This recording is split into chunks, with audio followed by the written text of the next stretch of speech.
नमस्कार दोस्तों, एक और पारिवारिक कहानी में आपका स्वागत है। मैं हूँ तुलसी। एक शादी समारोह चल रहा था जहाँ एक लड़का लड़की आपस में टकरा जाते हैं। लड़का देख के ही लड़की पे फिदा हो जाता है और अपने माता पिता से शादी की बात करने लगता है। शादी जो कि सामाजिक थी और एक ही जगह के थोड़ी दूरी पे रहने वाले ये लड़का लड़की थे, लेकिन शादी समारोह में पहली बार ये मिले थे और लड़के को लड़की पसंद आ जाती है। इसके बाद शादी में लड़की के परिवार वाले भी मौजूद थे, लड़के के परिवार वाले भी मौजूद थे और लड़के के परिवार वाले लड़की के परिवार वालों से बात करते हैं शादी के लिए।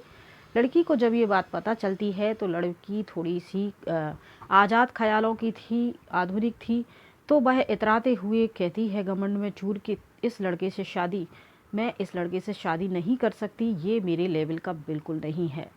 लड़का जब ये बात सुनता है तो वो परेशान हो जाता है, उसको थोड़ा सा गुस्सा भी आता है और वो इस बेइज्जती का बदला लेने के लिए ये मन में ठान लेता है कि अब तो मैं इसी लड़की से शादी करूँगा, चाहे कुछ भी हो जाए। और लड़का जिद पे अड़ जाता है और ये शादी जैसे तैसे फिर हो जाती है। शादी के बाद सुहाग रात आती है, उसमें दोनों बैठे बातें कर रहे थे और लड़का अपनी पत्नी से कहता है कि ये बताओ तुम्हारी शादी में कितना खर्चा हुआ है। तो वो कहती है करीब 25-26 लाख रुपए। तो उन्होंने कहा कि अच्छा ऐसी बात है तो तुम एक काम करो, तुम्हें ये जो पैसे हैं शादी का खर्चा पूरा मिल जाएगा। मुझे कोई तुम्हारे साथ ज़िंदगी नहीं बितानी है। तुमने जो मेरी बेइज्जती की थी लोगों के सामने, मैंने सिर्फ उसका बदला लिया है और सुबह तुम ये पैसे लेके यहाँ से जा सकती हो, मैं तुम्हें तलाक दे रहा हूँ। ये बात होती है, लड़का तलाक दे देता है, 26 लाख रुपए दे देता है खर्चे के और लड़की को घर वापस भेज देता है। लड़का तो अपनी इस प्रकार की हरकत करके अपनी लाइफ में आगे बढ़ जाता है, लेकिन भले एक रात हो, कुछ नहीं हुआ हो, लेकिन शादी का लेवल लड़की के माथे पे लग चुका था। इसीलिए लड़की की तो लाइफ बर्बाद हो गई और लड़के ने बिना सोचे समझे ये सब कुछ सिर्फ बदला लेने के लिए किया। अब क्या हुआ इस लड़की का और कैसे ये दोबारा हो पाए या रिश्तेदारों ने समझाया, आइए पूरी कहानी समझते हैं। ये पूरी कहानी है उत्तर प्रदेश के गाजीपुर की रहने वाले एक गांव की। सामाजिक शादी हो रही थी। ये बात थी 2004 की। 2004 में जब शादी समारोह, एक लड़का लड़की की शादी हो जाती है, उनके बच्चे हो जाते हैं और फिर 2012 में इनकी तलाक हो जाती है। तलाक के बाद 4 बच्चे इनके होते हैं। तलाक के बाद 3 बच्चे शौहर के पास रहते हैं और 1 बच्चे बीवी के पास। दोनों अलग अलग अपने रास्ते पे चले जाते हैं। इसके बाद 2024 आ जाता है, यानी इनकी शादी को 12-13 साल हो जाते हैं और फिर से किसी शादी समारोह रिश्तेदारों में इन लोगों की मुलाकात होती है तो लड़की ने पहला इतने सालों बाद देखा था, फिर भी पहचान लिया था अपने शौहर को, अपने पति को। और वह खाना खा रही थी। खाना खाते हुए एक शख्स पर उनकी नज़र जाती है और जैसे ही उस पर नज़र जाती है वह टकटकी लगाए इस आदमी को देखती रहती है। कुछ 4-5 मिनट बीत जाते हैं और वह टकटकी लगाए, आंखों में आंसू भरें और मन में तमाम क्वेश्चन लिए वह उसकी तरफ देख रही थी, कब ये मेरी तरफ देखे, क्या रिएक्ट करेगा। और देखे जा रही थी। 4-5 मिनट के बाद जब इस शख्स का ध्यान उस लेडीज़ की तरफ जाता है तो ये उसे देखता ही रह जाता है। देखते देखते मन में सोचता है कि क्या ये वही औरत है जो मेरी पत्नी हुआ करती थी। तलाक के बाद इसकी कैसी हालत हो गई है, इसके पास एक बच्ची थी, वो कहाँ है, कहीं नज़र नहीं आ रही है। ऐसे तमाम क्वेश्चन वो सोच रहा था और ये भी सोच रहा था साथ में कि जब हम दोनों साथ रहा करते थे ये कितनी खूबसूरत लगती थी और आज इसकी हालत देखो, एक दुबली पतली बीमारों जैसी लग रही है। इसकी खूबसूरती, बाल, सब कुछ एकदम से ढल चुका है, उम्र भी ढल चुकी है और कम उम्र में ही ये उम्र दराज लग रही है। इसकी उम्र लगभग 42 साल हो चुकी थी और ये जो उसका तलाकशुदा पति है उसकी 45 साल उम्र हो चुकी थी। और ये दोनों एक दूसरे को देख रहे थे। 10 मिनट हो जाते हैं, इतने में इस आदमी के तीनों बच्चे आसपास आ जाते हैं, पापा पापा कह के हिलाने लगते हैं। आदमी की भी जो है आँख भर आती है और उस औरत की भी आँख भर आती है और दोनों एक दूसरे को देखते हैं। औरत की माँ आ जाती है, आधा घंटा बीत जाता है और ये दोनों एक दूसरे को ऐसे ही देख रहे थे, मन में तमाम क्वेश्चन एक दूसरे से कर रहे थे, आंखों से आंसू भी बह रहे थे। जैसे इनको बुद्ध बन गए थे। इतना ज़्यादा एक दूसरे को देख के इनको शौक लग गया था कि ये ना हिल रहे थे, ना कुछ रिएक्ट कर रहे थे, ना बोल रहे थे। धीरे धीरे करके शादी के लोगों का अटेंशन इनकी तरफ जाने लगता है। लोग जमा होने लगते हैं, चारों तरफ घेर कर इन दोनों को खड़े हो जाते हैं। लड़के लड़की के घर वाले आते हैं, अपने अपने बच्चों को हिलाते हैं, लेकिन इनकी तरफ से कोई प्रतिक्रिया नहीं आ रही थी, जैसे कि इनके लिए ये जो पल थे एक दूसरे को देखने के थम से गए थे। इसके बाद लोग आसपास के 1 घंटा लगभग बीत जाता है, एक चेयर ले आते हैं, लड़के को भी बिठाते, लड़की को भी बिठाते हैं और दोनों से पूछते हैं कि आप लोग आपस में बातचीत कर लीजिए। लेकिन ये लोग कुछ बोल ही नहीं पा रहे थे, इनको समझ में ही नहीं आ रहा था कि शुरुआत कैसे करें, क्या कहें। दोनों एक दूसरे को बस देखे जा रहे थे और फिर समझाने के बाद बहुत कुछ लोगों ने कहा, मिलने के लिए कहा। ये तो ऐसा कुछ हो नहीं पाया, क्योंकि ना तो वो आदमी कुछ बोल पा रहा था, ना ये लेडीज़ कुछ बोल पा रही थी। इतने के बाद सब अपने अपने घर चले जाते हैं और ये एक दूसरे का नंबर ले लेते हैं। लोग कहते हैं कि ठीक है, आप लोग बात यहाँ नहीं कर पा रहे हो, जुबान साथ नहीं दे रही है, भावुक हो रहे हो, तो एक काम करो, एक दूसरे का नंबर ले लो और फिर मैसेज के माध्यम से, फ़ोन के माध्यम से जो भी तुम लोगों को आपस में बात करनी है कर सकते हो। तो इस प्रकार से ये मोबाइल नंबर अपना अपना ले लेते हैं और अपने अपने रास्ते घर चले जाते हैं। इसके बाद इनका होता है मैसेज करने का सिलसिला शुरू। मैसेज करके वो जो पूछती है पत्नी, क्या तुमने शादी की? वो कहता नहीं। और पहला मैसेज इन दोनों का यही होता है कि मैंने तुम्हारे साथ जो व्यवहार किया उसके लिए मुझे माफ़ कर दो।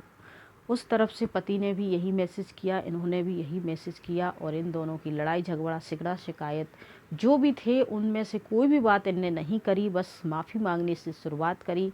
फिर एक दूसरे की जीवन की टेंशन के बारे में जाना सुना है। धीरे धीरे करके इन दोनों में अच्छी बातचीत होने लगती है और ये दोनों एक दूसरे से मिलना चाहते हैं। मिलने के बाद गले लग के फिर एक दूसरे से रोते हैं और अपने जीवन के जो 12 साल इन्होंने दुख तकलीफ़ें अपने बच्चों को संभालते हुए, उसने अपने बच्चों को संभालते हुए जो बिताए, जो गले लगते हैं, जो रोते हैं एक दूसरे को गले लगा के, जैसे मानो बरसों बाद ये अपनी जो मन की भड़ास है किसी अपने के साथ, हमदर्द के साथ निकाल रहे हैं। तो इतना गहरा इनका जो है प्यार निकल के बाहर आता है।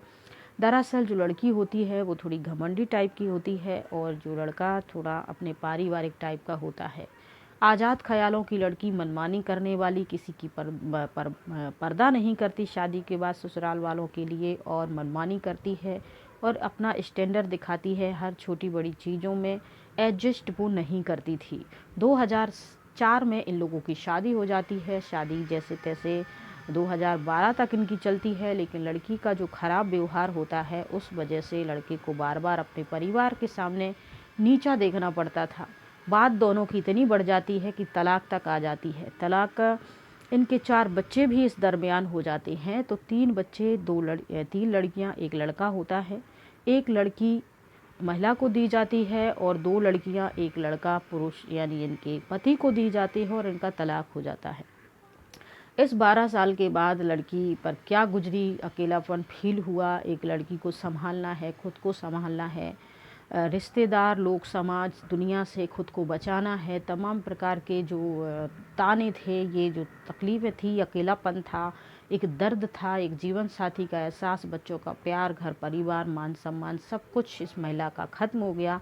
और टेंशन में ही ये जो थी 42 वर्ष की उम्र में भी 60-65 वर्ष की दिख रही थी और एकदम से कलर जो था डाउन हो चुका था, बॉडी जो है सूख गई थी।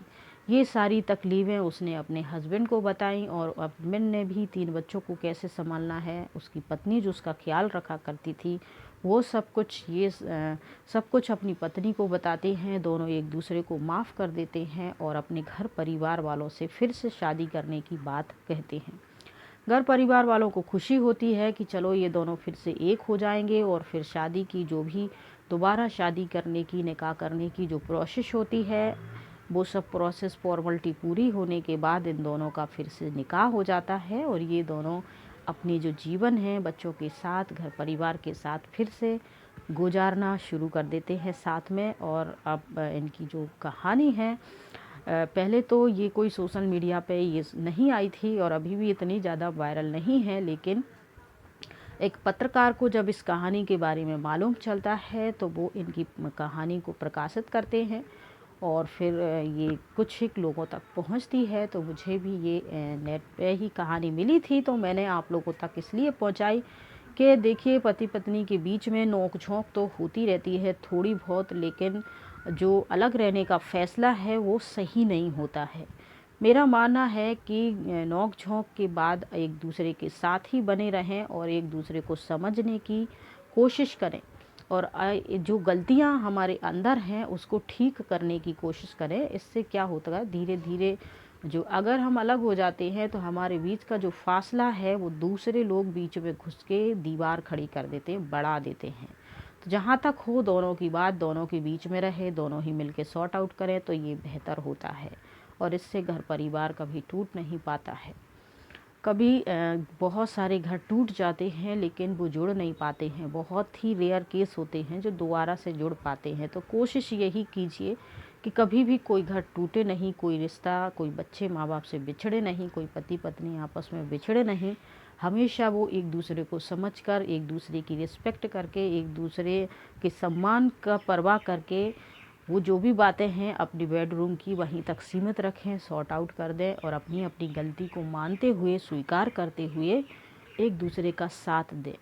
इससे वक्त गुजरता जाएगा, रिश्ता मजबूत होता जाएगा, जो खटाई है जीवन में वो भी मिठाई में बदलती जाएगी। और थोड़ा वक्त दें अपने रिश्तों को, एकदम से 2-4 साल शादी को हुए, 5 साल शादी को हुए, चाहे लव मैरिज हो चाहे अरेंज मैरिज हो, थोड़ा सा वक्त दें अपने रिश्ते को।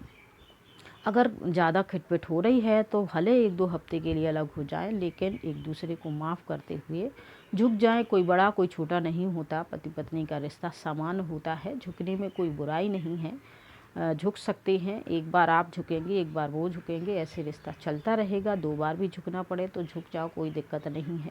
धीरे धीरे एक दूसरे को समझ जाएंगे तो रिश्ता अच्छा मजबूत हो जाएगा। ये कहानी आपको कैसी लगी और घर परिवार की कहानियाँ अगर आप और ज़्यादा अच्छे से सुनना चाहते हैं तो हम उसी पर ही काम करेंगे।